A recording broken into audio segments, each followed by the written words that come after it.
Nothing that will happen on this day or on the night that will soon follow can stay the actions of the evil forces threatening the great estate, forces that will inevitably lead to new calamity and terror at Collinwood.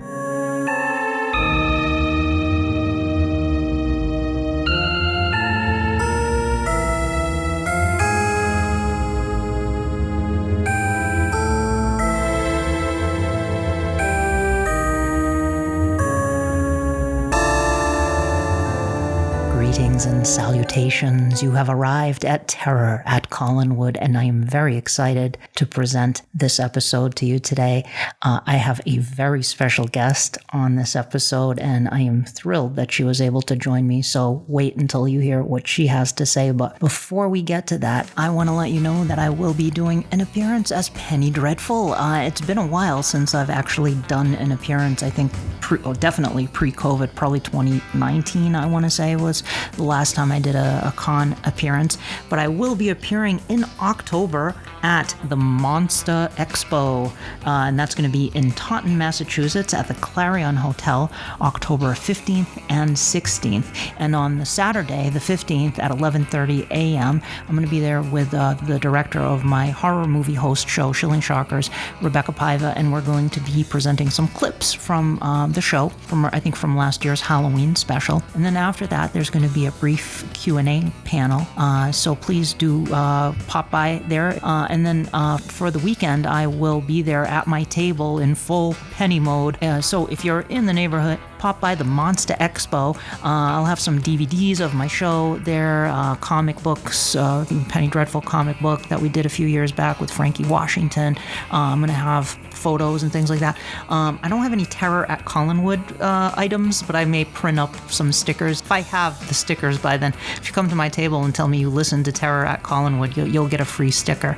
But I got to get on that. I haven't made any stickers. I have no merchandise for the show. I mean, I don't license Dark Shadows, so I don't really have anything to sell, but maybe I'll do a freebie sticker for you. But please, do come by Monster Expo, Clarion Hotel in Taunton, Massachusetts. And the second thing before we get to today's show, I always say this at the end of the show, but I'm going to say it at the beginning again this time because I'd really like to see more reviews coming in for the show and ratings on Apple Podcasts. I've mentioned it before. That does help the podcast to grow, and the reviews have definitely trickled down to very few lately, and I get that, but I keep pounding that drum because it is important. If you haven't subscribed already, that is also important. That does help the podcast to grow, so please do subscribe, rate, and review, especially on Apple Podcasts. Also, if you haven't subscribed to the YouTube channel, do that in addition to subscribing through the audio feeds, because the YouTube channel has some exclusive video versions of episodes. For example, when I interviewed Jeff Kenny and he showed off lots of collectibles, there is the audio version, which is great, and Jeff talked about some really interesting stuff, but the video version, you get to see a lot of the things that he showed off. Just as one example, when I had Catherine Lee Scott on the show, along with Ansel Farage and Richard Halpern, we did a video version of that one. So you get to see that conversation take place in real time there. There was also, I had R.J. Jameson and Steve Shutt, and that was really fun. We were talking about Grayson Hall, and R.J. pulled out some items that were Grayson's personal items, so you can see that in the video. Mark B. Perry talking about Dark Shadows reincarnation, that was a video version. And then I have some exclusive video content, things that I've pulled from old tapes, like an Entertainment Tonight clip interviewing Jonathan Frid that was previously not on YouTube. I put that up on the YouTube channel, so go check out the Terror at Collinwood YouTube channel and do subscribe to that as well. Click the bell, I guess, ring that bell, I guess they say. I don't know what the kids say these days, but they say ring the bell. I guess that's to get notified of new videos. But yes, so without further ado, let's get to the show. Be careful, my friend, where you tread, for I warn you now, there are spoilers ahead. Welcome to Terror at Collinwood. 'Tis I, your hostess, Penny Dreadful, aka Danielle, and I am thrilled to have my guest here today at Terror at Collinwood. And I want to thank both Nina Ogle and Mary O'Leary for helping to arrange this. My guest today is the charming and delightful Marie Wallace. Marie has an extensive career in theater and television and is an accomplished actress, writer, model, and photographer. She is beloved by legions of Dark Shadows fans for her portrayals of the evil bride of Frankenstein-like monster Eve, the insane and demented wife of Quentin, Jenny Collins, and the antique store owner, Megan Todd, who falls under the sway of the Leviathans. Marie performed on Broadway in Gypsy, starring Ethel Merman. She continued to perform in Broadway shows in the 1960s and early 1970s, including the 1966 production of Sweet Charity in the role of Ursula. On television, Marie played the wicked India Delaney in Somerset and did many television commercials. In 1993, she played the part of Eleanor of Aquitaine in a stage production of The Lion in Winter, which was directed by her former Dark Shadows co-star, Jonathan Frid. Marie later co-starred with the late, great Larry Storch in a production of Love Letters that benefited the Actors Temple in New York City. And in 2005, her autobiography, On Stage and in Shadows, was published. Welcome to the show, Marie. Well, thank you, Danielle. It's a pleasure to be here. Oh, it's so great hearing your voice. Oh, this is going to be fun. How have you been? What have you been up to? Well, I've been up to my neck, let's say. I'm just always doing something. At the moment, I'm not doing stage or television, but I'm painting and I'm writing and I'm just keeping busy and loving New York and, going into the park and enjoying all that New York it gives us. Wonderful. I'm glad to hear you're staying creative. Are you doing any classes, any online classes or? Well, I do a lot of Zoom classes. It's been wonderful. I mean, as awful as COVID has been, the whole thing of this Zoom classes has been so wonderful. I think it's never going to stop. We have exercise classes and just wonderful book things, everything. Everything is there. Anything that you want. I always used to say, if you want something, come to New York because everything is here. And now with Zoom, it's fabulous because they bring us Egypt and India and every place else. Isn't that amazing? It's just wild and great that we now have this resource that we can do all kinds of different things, even performance shows through Zoom. In fact, you did the great reunion with your Dark Shadows castmates this past December, the Dark Shadows Christmas Carol. How was that experience? That was wonderful because we got to see all of our actor friends together and some that we hadn't seen in years, and it was just wonderful. And to have been able to do that, and I saw it afterwards, and I thought, oh my God, how did we do this without rehearsals, without anything? And it was so professionally put together, I thought. Yeah, it was Ansel, Farage, and Richard Halpern and Catherine. They kind of teamed up to make that happen. Patrick McRae. It was a lot of folks working to make that happen. And it was just great to see the cast reunite for something like that. And I hope we see more of that in the future. I think we will, because everyone who did it so enjoyed doing it. And we just would like to do more of it. And I think everybody wants it. So I really believe that we'll have some wonderful shows coming up. Oh, great. I know the fans will be excited to hear that because I keep hearing from fans who do listen to this podcast and ask if I heard anything or anything. Like I said, I have a feeling we're going to see more of that kind of thing down the road. So that's great.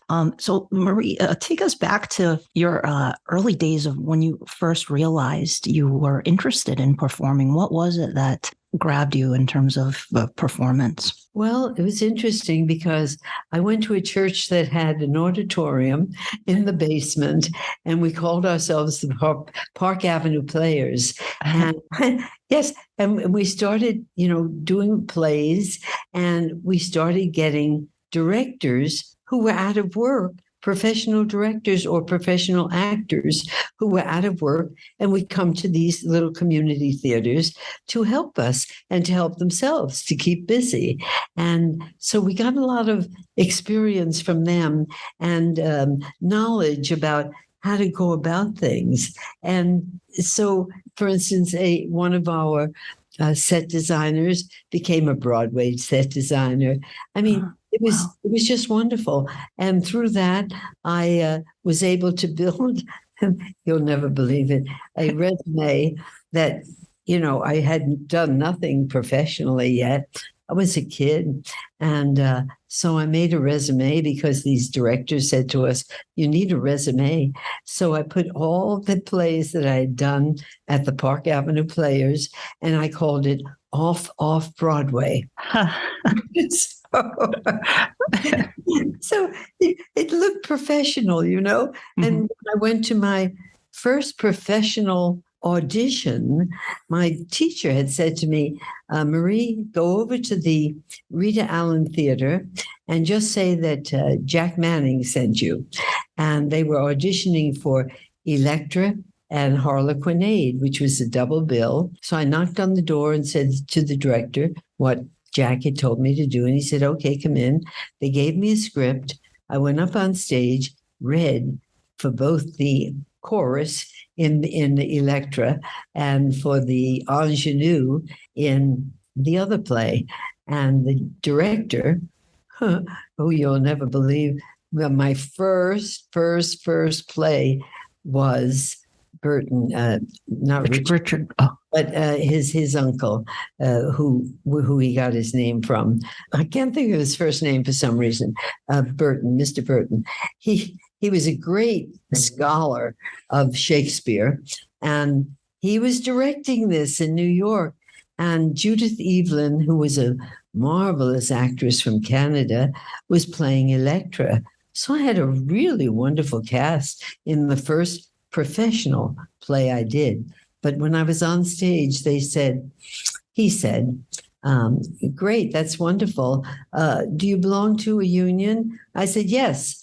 Equity, After, and SAG, in my best low, strong voice. And they said, oh, that's great. And the reason I did that is because if you see a resume and they say no union affiliations, they'll all say, oh, she's just an amateur. But they see all those affiliations. They don't even think about it, but it just seems more professional.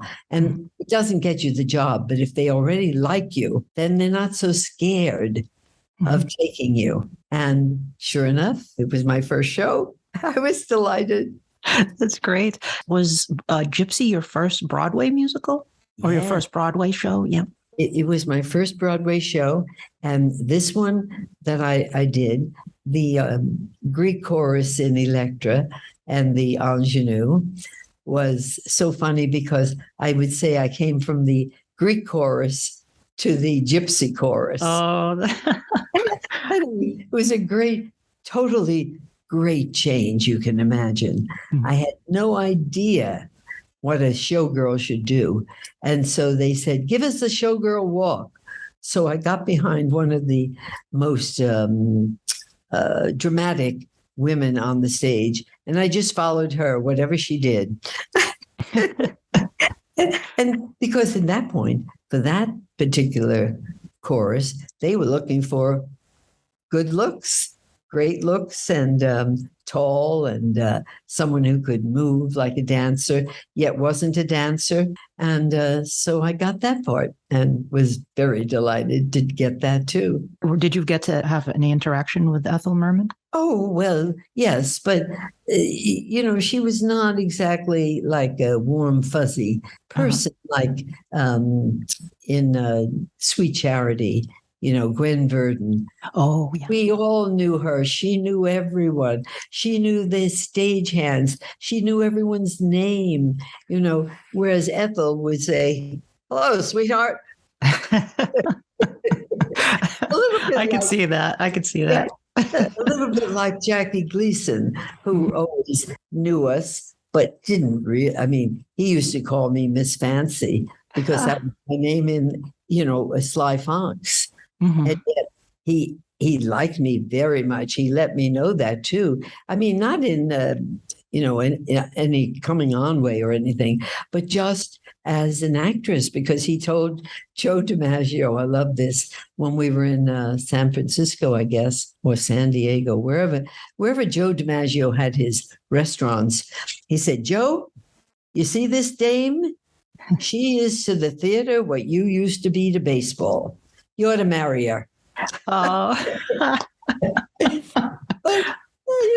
it was fun. It was a great show. And unfortunately, he had a triple bypass surgery while we were in Chicago. So that ended it. And it was too bad because we were all looking forward to opening his theater in Florida and then going on from there to New York and opening, in New York as they weren't doing revivals back then. Mm-hmm. It was something like, I'm not sure, 79 or something like that.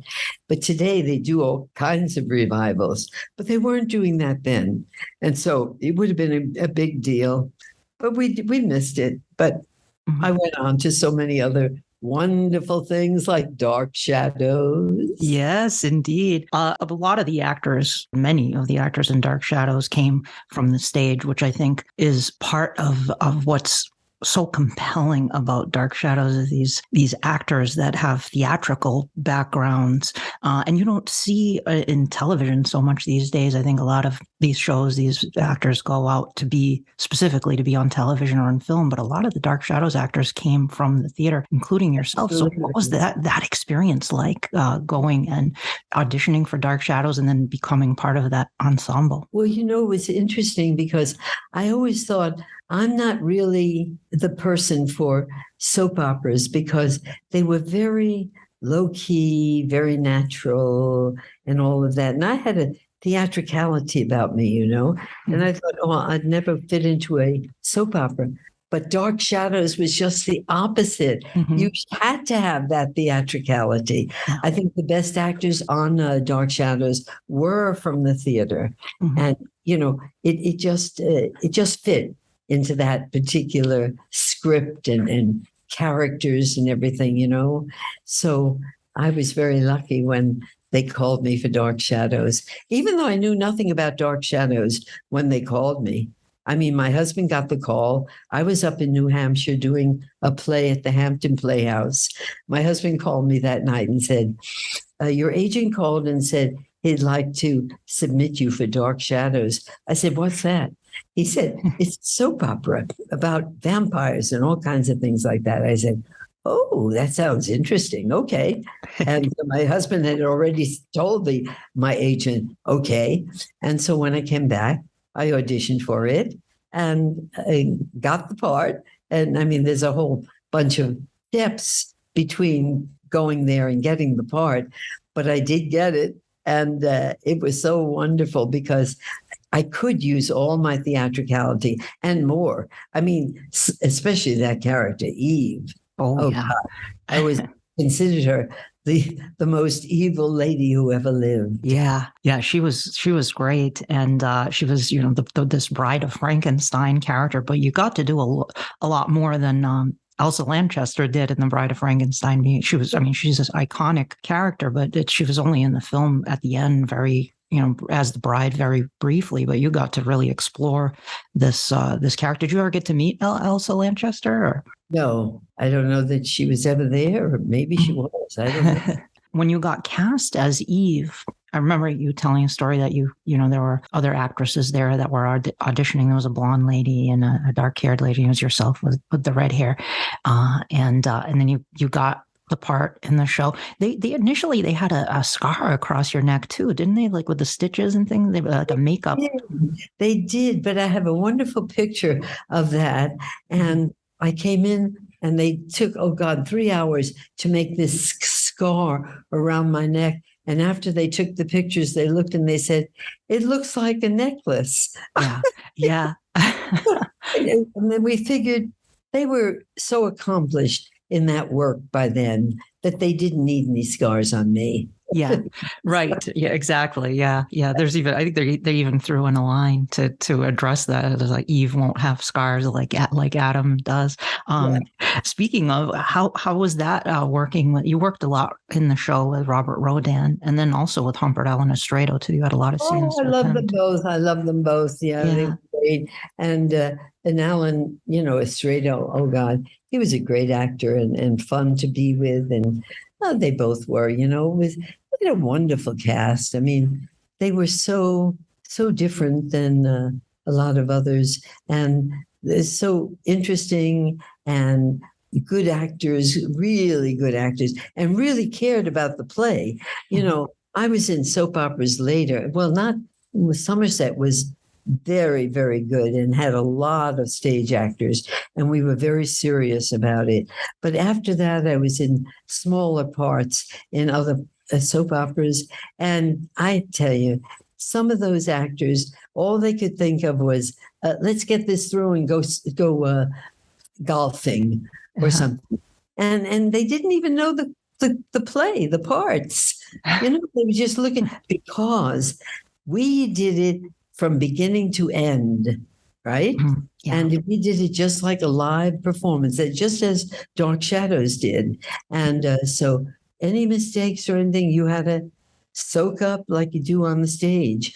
And, those other actors, now we were doing our shows and they were doing it more like a movie, so that you did all the scenes of the breakfast room at once. And then there's the scenes on the train afterwards, but not in sequence. But whereas Dark Shadows and Somerset did it in sequence, just the way you would do a play.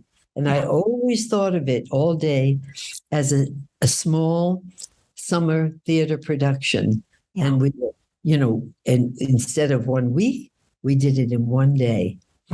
So that took a lot of concentration and a lot of seriousness. Yeah, I was talking to David Selby when I talked to him on this podcast, and he did draw that parallel with summer stock. I could imagine it must have been a very frenetic pace, but also very fun and exciting and spontaneous in a lot of ways. That energy definitely comes through. Yes, it was.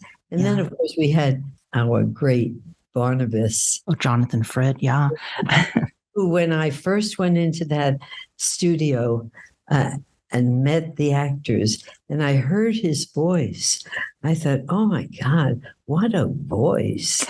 The other thing that I loved about him was his high cheekbones. He and Grayson Hall had the highest cheekbones I've ever seen. They always fascinated me. But getting back to Jonathan, he was such a wonderful actor. And he had a background, of course. You talk about theater. That was real theater, with the most wonderful people in Shakespeare. And then I had the pleasure of working with him in The Lion in Winter, which was really special. Yeah. How was that? I wanted to ask you about that. How was that experience working with Jonathan again? Well, it was wonderful because, first of all, we always laughed about, he went to Yale to become a director, and the only play he ever directed was The Lion in Winter. But he became a great actor.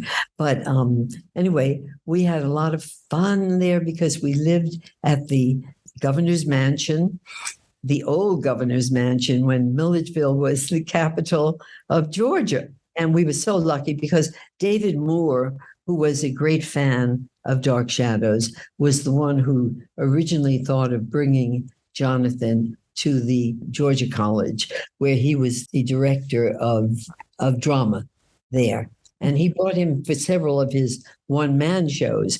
And then he thought of bringing him in as a director. And then the two of them talked together and said, how about Marie as Eleanor of Aquitaine?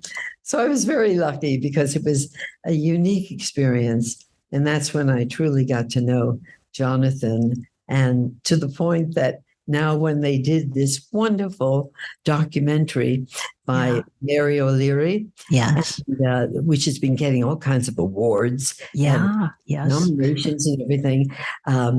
So David Moore and I are in the documentary, which was a lot of fun, but the documentary itself is really quite wonderful. I'm sure you've seen it, but it shows so much of his background, which many people didn't even know about.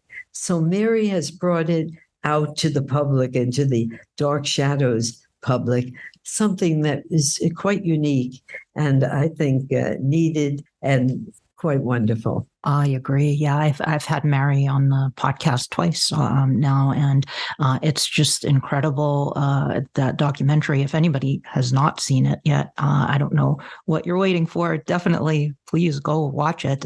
You can watch it. Yeah, it's available on Blu-ray, on DVD. It's on Tubi for free with ads. You can watch it there. And Mary had some great stuff in there, like footage of Jonathan on television performing in a Shakespeare production. I mean, just really very rare things and great interviews with people such as yourself and other castmates from Dark Shadows and other productions as well. So well worth watching.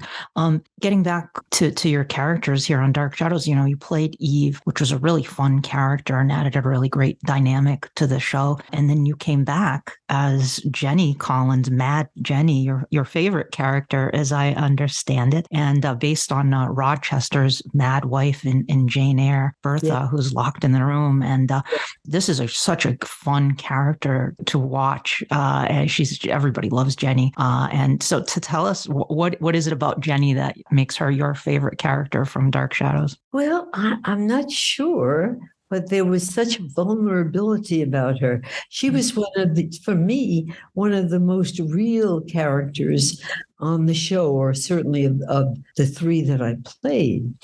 And so I got very involved emotionally with her character. And, I also watched it once years later, and I called my agent and I said, get me another crazy character. It's so great to play. I mean, it really is. The sky is the limit. It doesn't matter what you do. Nobody can say that's wrong. Nobody can say that. I mean, that's a show that's over the top. Everything's over the top. So this character was over the top. Right. You were definitely having fun. It's clear everybody was having fun, especially in that 1897 storyline. Grayson was Magda, and Thayer was Sandor, and Count Patofi. You got all these very colorful characters there. Yeah, I know. And one day, I never forget this, walking on 3rd Avenue. First of all, my makeup as Crazy Jenny was huge. I mean, the false lashes, both on top and under the eyes, the dark lipstick, everything about it was the wild hair. And people used to think it was a wig because it was so out there. And no, it wasn't a wig. It was my own hair, which I teased. And then around the edges of the face, the night before, I would make pin curls. And then in the morning, I would just take the bobby pins out and just pull the hair, and didn't comb it or anything. So it was all this craziness, And so one day I'm walking on 3rd Avenue and someone says to me, "Oh my God, you're Jenny Collins." I said, "Well, yes, but how did you notice it?" And she said, "You look just like you do on television." Oh, gosh. Which I thought, that's pretty funny because I didn't even have any makeup on. I love it. Jenny and Eve actually both ended up on some of the Dark Shadows merchandise. I know Eve was in the Viewmaster set, the Viewmaster reels, and then Jenny was in some of the bubblegum cards. How did it feel to see yourself on that merchandise? Well, that was great fun because I remember as a kid, we didn't, the girls didn't, but the boys all collected the baseball cards in the bubblegum.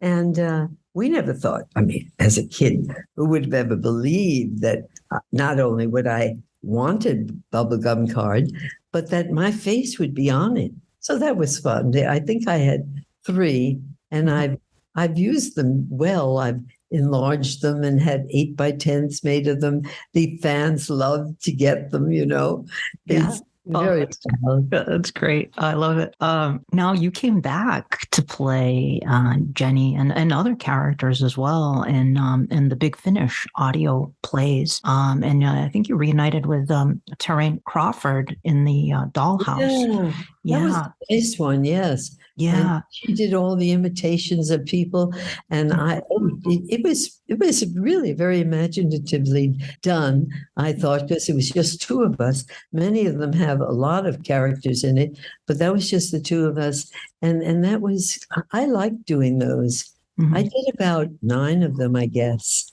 Mm-hmm. And we sort of haven't done so many lately, but I'm hoping that we will do them again, because I think the fans have loved them because they're us, but we're different characters. Yeah. Not everyone, but you know.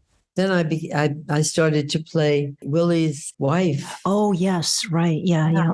Which was a whole different character. It wasn't imitating anyone. I don't like to go in and try to imitate somebody else. Sure, the real thing or forget it. Yeah, you're right. Yeah. Do you know if there are any in the works coming up with you, or you haven't heard anything? No, I haven't been in touch with them recently, but now you've put that into my ear, so I might just do that. Oh, great. Yeah, I know people would like to hear more Big Finish audio plays. I know once COVID happened, things kind of slowed down with everything. So maybe they'll be getting back on that soon. Hopefully, it would be great to hear more Dark Shadows audio dramas come out featuring the cast. That would be great. Yeah.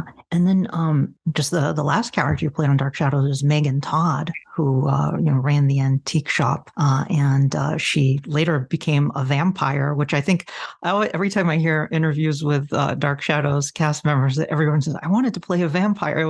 That's always sort of the crown jewel, is you get to play a vampire. So you did get to play a vampire in the show. That must have been fun. It was fun. And, I had to go to a dentist to have my fangs made and fitted. And after I left the show, I was always sorry that I didn't take them with me, because it would have been such fun to have them at parties and things. Yeah. Oh, that would have been great. Yeah. That was an interesting thing, because both of the first 2 characters were really very wild characters, over the top.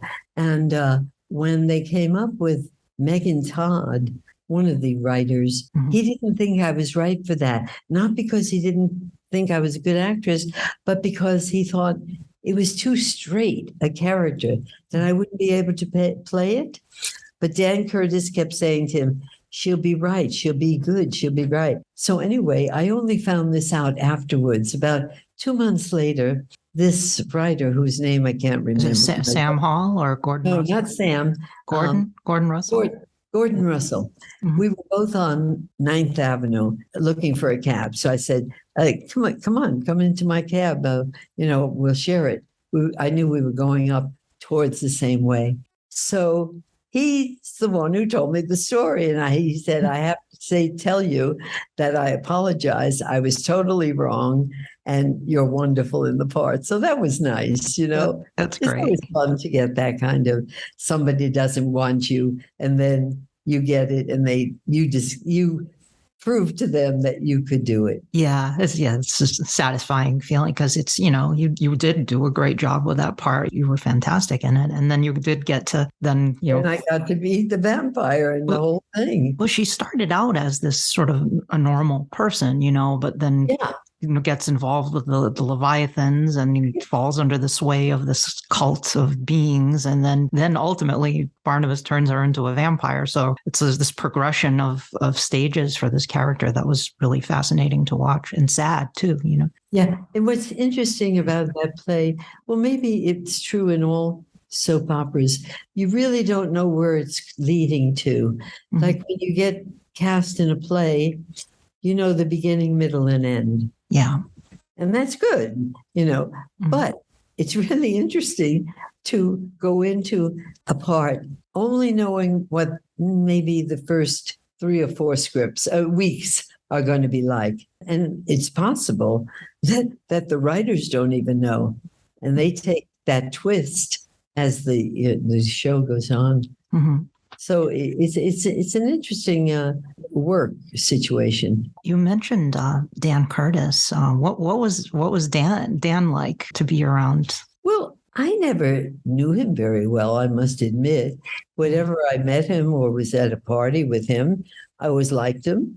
He was, just a very nice man. Mm-hmm. And I didn't see too much of him. When he was there, he was in the control room. And of course, he was very strong. For instance, when I first got into the show, I didn't know all the rules. And so there I was on a set, and the set started falling down. Oh, gosh. My body. And I stopped. And he said, "Why did you stop?"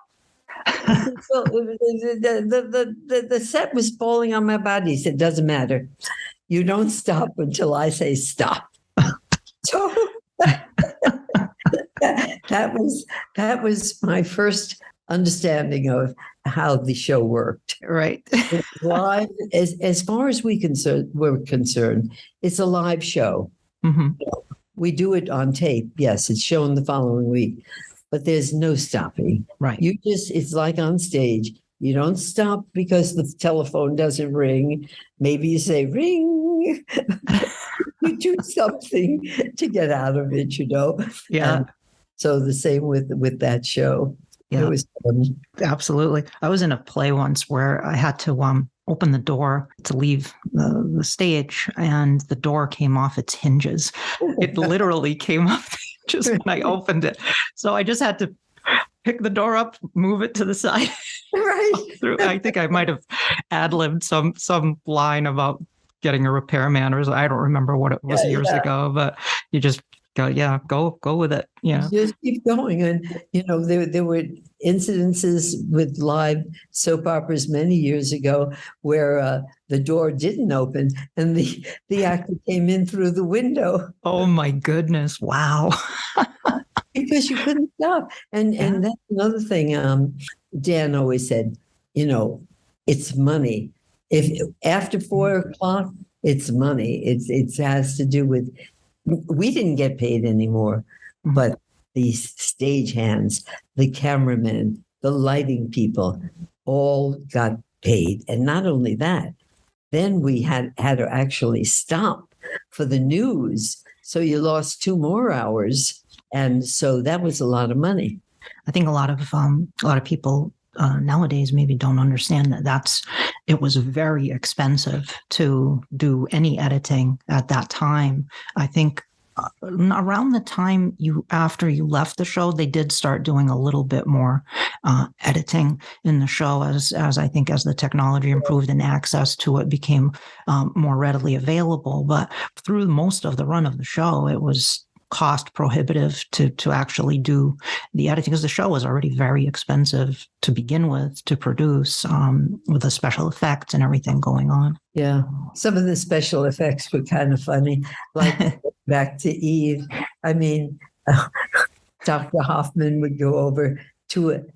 I don't know what you'd call it, a lever, and pull it down very hard. And it would come down, and little purple stuff would go through a glass tube, And it was really ridiculous in a way, but it was such fun because that's great. Everybody believed it.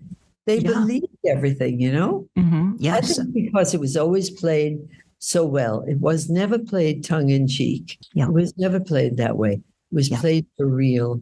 And that's the joy of it. Yeah, and I'm glad you said that, because that's something I mention on this podcast quite often. I get frustrated sometimes when I read articles that say things like, "Oh, the tongue-in-cheek or campy show." I said, no, it was played straight, but it's in the tradition of Gothic literature where it's that heightened emotion, and it has that theatrical quality that you do see in films also in that genre. It's part and parcel with that aesthetic, the Gothic aesthetic. Dark Shadows really embodies that. The actors were playing it straight. Yeah, absolutely. Yeah. Now, I wanted to ask you about the fans too. I've had Rod Labby on this show, who did a couple interviews with you, and he speaks very highly of you. And you've met many fans over the years at the festivals, outside the studio kids back then. So, what have your experiences been like with the fans and kind of doing the festivals and meeting the fans? I love meeting the fans, and it's so wonderful because of, first of all, their love for the show. I mean, just honest love for the show, and even for each other. I've often said that many of them come to the festivals very much to see us, but also to see each other, because there's a camaraderie. There's something about each other that even if they've never met before, they become fast friends. And it has to do with the love for this same thing, and that's so nice. I just enjoy that so much. But you speak of Rod Labby. I met him at one of those theaters that I was at, in between the two characters that I'd play on the show, because whenever I'd finish a character, I would go off and do a play in summer stock or winter stock, whatever it was. And so that was the one I was doing at the Hampton Playhouse in Hampton, New Hampshire. And he came as a 13-year-old boy, convinced his parents that they should all come down and see this play. I believe it was called Burlesque. Wouldn't play about burlesque. It wasn't burlesque. Yeah. He asked the stage manager, could he come backstage and see me afterwards? So he said, well, go up on the staircase and, you'll see if you can, see her. So I came out and saw him. And of course, it was the thrill of his life, because we had a wonderful conversation. And he's written so many magazine articles on me, and it's been fun over the years to read it and to see how he developed and what Dark Shadows brought to him and how it created his writing, really. Oh yeah, definitely. He's won Rondo Award. He's been nominated for Rondo Award, many Rondo Awards for his interviews with Dark Shadows cast members and articles he's written about the show. And that's fantastic. That's a great story too. He told that story when he was on the show too. So it's great hearing it from your perspective as well. That's great. Yeah. And I know Nina is there helping you, Nina Ogle, with the computer stuff, and she's so nice. And I met her at Seaview, and you got to go to Seaview Terrace as well, right, for one of the get-togethers. I did. I think it was Halloween, wasn't it? Yeah, she's nodding her head. Yes, it was such fun. Yes, I loved it, and they had a good group of fans there that time. Many, of course, I've known over the years. Sure. Sometimes I know them well. Sometimes I just know their face, but I always know them. And because we, as a group of actors, are very different than any other soap opera I've seen, because I've been to a few of those general shows, like pop culture, or and they're not. There's no relationship between the actor and the fan. They don't know who they're signing to, and we know all of them. Yeah, and they know us, and they know our lives, and it's fun. I think that's why it lasted so long. I know it's not in the cards at the moment, but hopefully there'll be another Dark Shadows gathering at some point. And if not, some of the small ones have been a lot of fun. Yeah. Just a local one in New York and one in LA and stuff like that. Sure. I think they could even, continue. Maybe we'll have a 60th anniversary. Yeah. Oh, that would be great. Hey, count me in. I only got to make it to 2 festivals, and I loved it when I was there. I had a great time. I wish I'd gone to more of them. So yeah, 60th anniversary. It's coming fast. Yeah. Yes, it is. Yeah. It's hard to believe, but yeah. It's hard to believe. Oh my goodness. Yeah. Now, you got into photography. In addition to your extensive resume in theater and television, you've also got into photography. What drew you to photography? Well, I always liked photography, and I always had a camera with me when I was on the road, but it was sort of just for fun, you know? Mhm. And after a while, I didn't want to really do the road shows anymore and stuff. I picked up my camera and started doing a lot of my own kind of photography. Not that anyone hired me, just what I wanted. And I did a few art shows, photography shows, and I won a couple of prizes. And then I started selling them. So it just sort of blossomed, because Mhm. it worked, and and it was fun, and I enjoyed it so much. I always remember someone saying, "Photography is such a lonely profession," and I said, "I think it's the opposite because I do want to be alone, but I'm not alone because somehow you connect with the whatever you're photographing, and that becomes your companion, whether it's a flower or a steeple or anything like that. So I feel very comforted when I do my photography, and very much within everything that's around me, and they're my friends. Yeah. Oh, You know, that's great. That's really a wonderful way to put it. Are you still doing a lot of photography or? I do, but I also began to paint. No, Yes, you I shouldn't mentioned say that. began to paint. I painted when I was very young. Mhm. And when I was in, let's see, Gypsy, yeah, my first show, we all started to paint because there were two groups of actors, the kids and the grown ups. So we were in the second act, the kids were in the first act. And during the first act, and it's a long show, we all started painting. I don't know who started it, but before you know it, the press agent came up to our dressing room, the chorus's dressing room, and saw all these paintings everywhere. And he said, "Oh my God, how many paintings do you have?" We said, "Oh, about 98." Wow. Yeah. So he said, "We got to do a show about this." So there was a bar next door called Junior's Backyard, and it was adjacent to our backstage road. And so we decided to do it in there, but we said, but any proceeds that we have, we want to go to Actors Fund. And they said, okay. So that's what we did. And I sold 3 paintings, and 2 of them were to Ethel Merman. No kidding. Oh, wow. Yeah. And That's then great. when I was in a restaurant with my husband, a couple of months later, he wanted to bring me over to Ethel's mother and father because they told him that Ethel gave them my paintings and they wanted to meet me. Wow. Yeah. So that was great fun.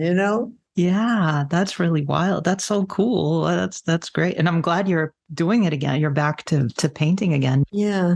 I Yeah. painted some just a couple of months ago, and just I had nothing in the house, no canvases or anything, so I painted on, oh God, the back of envelopes or different things like that, and I put a couple of them on Facebook, not to sell, just to show.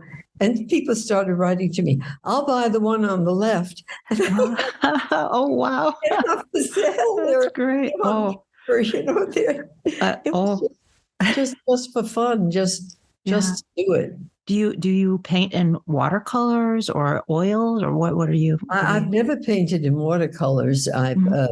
I used to paint in oils, but Mhm. I didn't like the setup and the smell in the Mhm. apartment.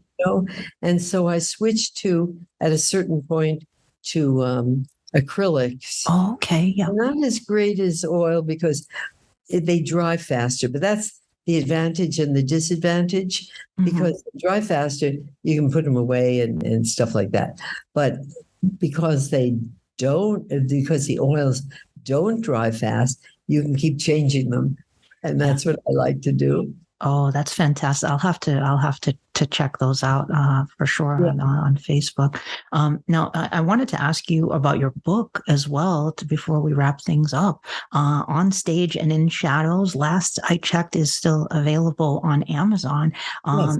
Is that the best place for people to get the book, or do you? I think it's the best place to get the book in general. If you want it autographed and with a personal letter from me, then the best way is still on Facebook.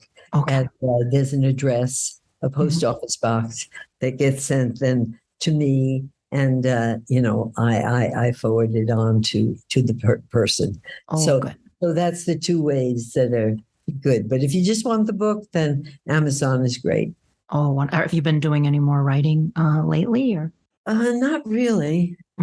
Thinking of stuff, but not putting anything down on paper. I'd like to get back to writing myself too, but it's so much going on all the time. It's difficult to do, but you have a lot going on with your painting and photography and the classes you're doing. You seem like you're doing a lot. So, but yeah, maybe one day we'll get a sequel to On Stage and in Shadows. That would be fun.